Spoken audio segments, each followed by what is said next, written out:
point, we shall now be discussing the different types of experimental research designs, starting with the true experimental research. The true experimental research aims to determine causal relationships among variables. Also, it relies on statistical analysis to prove or disprove a hypothesis. It is also worth noting that the true experimental research is considered as the most accurate type of experimental design.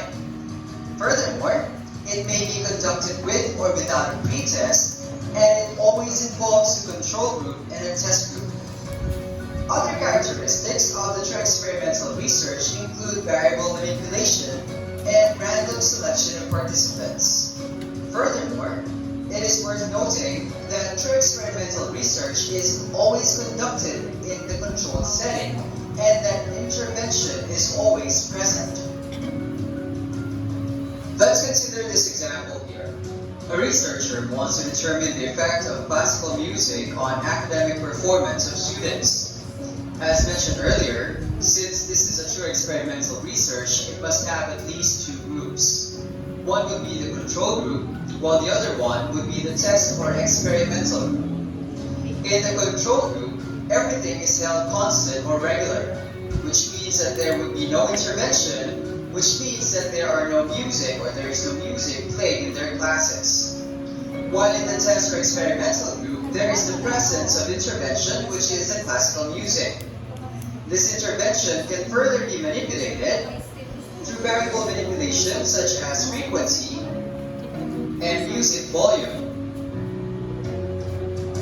At the end of the study, the researcher then gives an assessment between the control group without music and the test or experimental group with music by looking at their academic performance. Based on this example, we can have the conclusion that playing classical music while studying has a positive effect on the student's academic performance. Question: what is the purpose of the control group? To answer on basis. Yes, what's the purpose of having a control group in a true experimental? Ang basis for Yes, for comparison. comparison.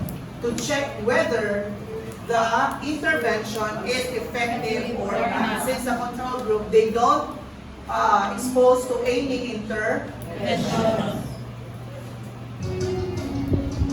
Another experimental research design is quasi-experimental research. Similar to true experimental research, quasi-experimental research aims to determine causal relationships among variables.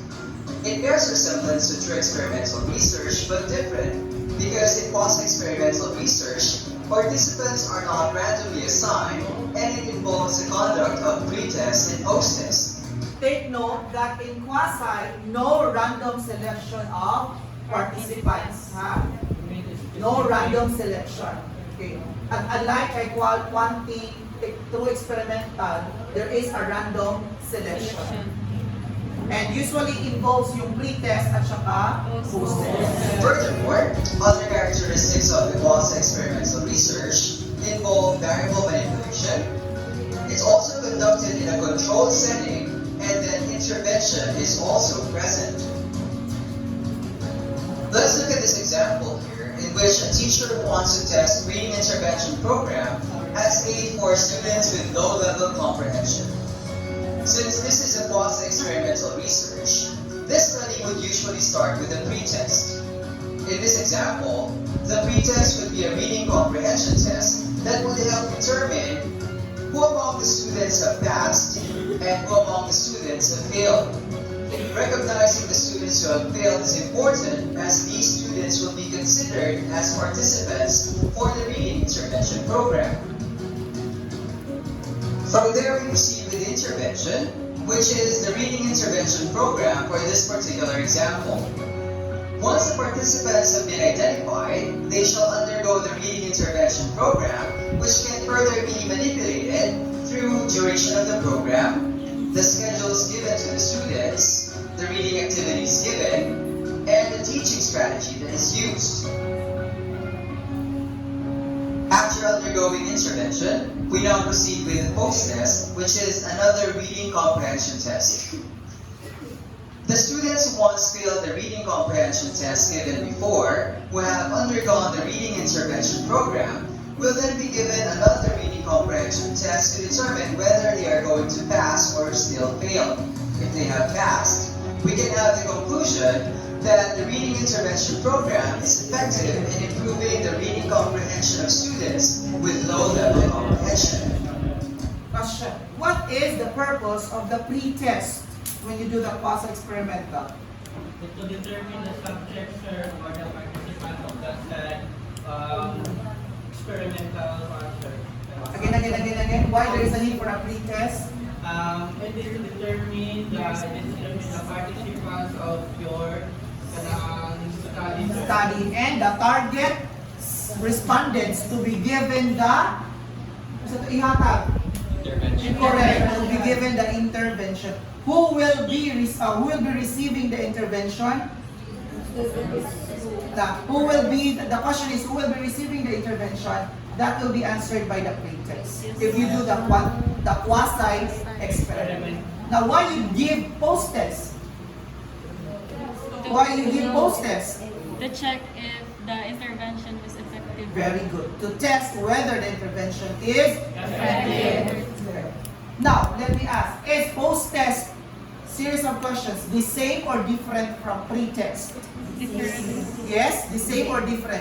Magkaiba ba ang tanong or reading content sa post-test sa pre-test or similar lang? Similar. Ha? Similar. It must be the same. Pwede yung questions random, but whatever you give to the pre-test must be the same given to the post-test. Klaro. Unlike ito experimental, random selection. So pagka random, ini pwede ni control, ini pwede ni experimental. Same judges are naka-paraphrase sa mga questions. Ano no? Change lang ang questions. Pwede, naka-paraphrase. Yes. Yes, pwede. Sir, din yung nagigan ng, ano din nagigan ng term ng quasi? Quasi, which means partial. The word quasi means partial. Or if you encounter the word pre-experimental, that's also quasi. Dili gani mo gamit ang term ang mga researcher ng quasi, pre. So may tag quasi, pahapyaw siya. And not true experimental, partial experimental. Any questions? Okay. Sa truha, still, there is an intervention. What's the purpose of the intervention? What's the purpose of the intervention? What is an intervention? Hindi ito diniscuss sa video. Kaya tatanungin ko na lang kayo. What do you think is an What is an intervention? This is what? Answer. Action. Yes, action. These are activities. Yes, that is introduced, exposed to your subject to know if a certain development or meron bang increase or take an effect. So if you're looking to the effect of the academic performance nila kanina, di ba, sa true experimental, they're exposed to classical music. Merong control, merong experimental.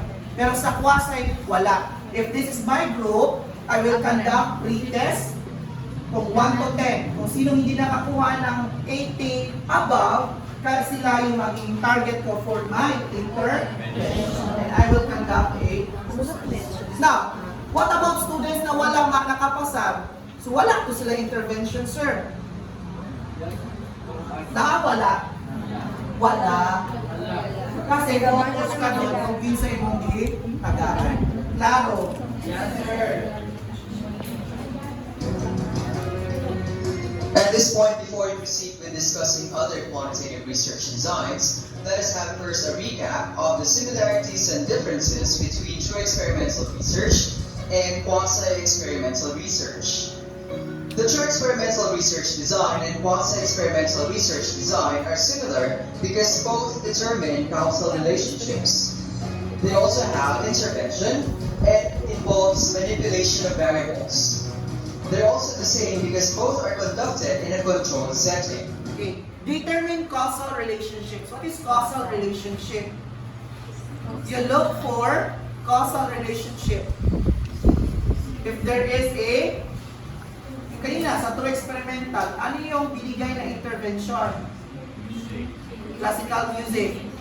Ano yung ina-achieve ni researcher after niya ma-introduce ang classical music? Improve academic performance. So, it's a cause and effect.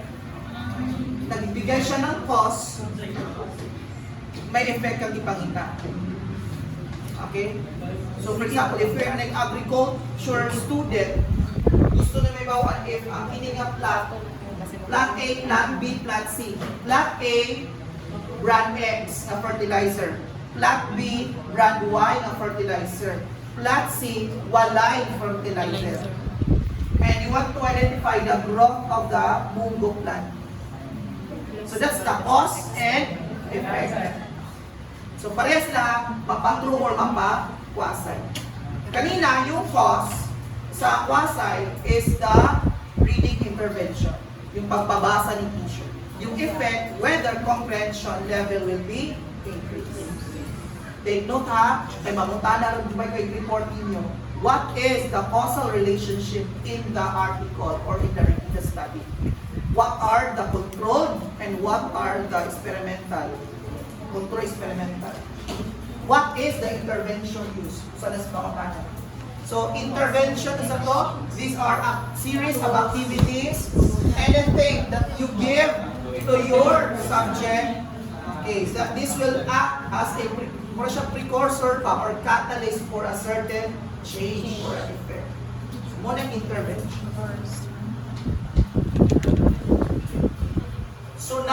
So your action research, your research for EDOC 119 and EDOC 1120, dito kayo maglalaban-laban. Your intervention. So hindi sa, as I said, diba, hindi, huwag kayo problema dun sa fiscal analysis, interpretation, but dito kayo maglaban-laban. Who among you has a very good intervention? Kaya siya tinatawag na action research. Klaro? Yes. And there are variables manipulated and controlled setting. What do you mean by controlled setting? Kasi lang, controlled setting.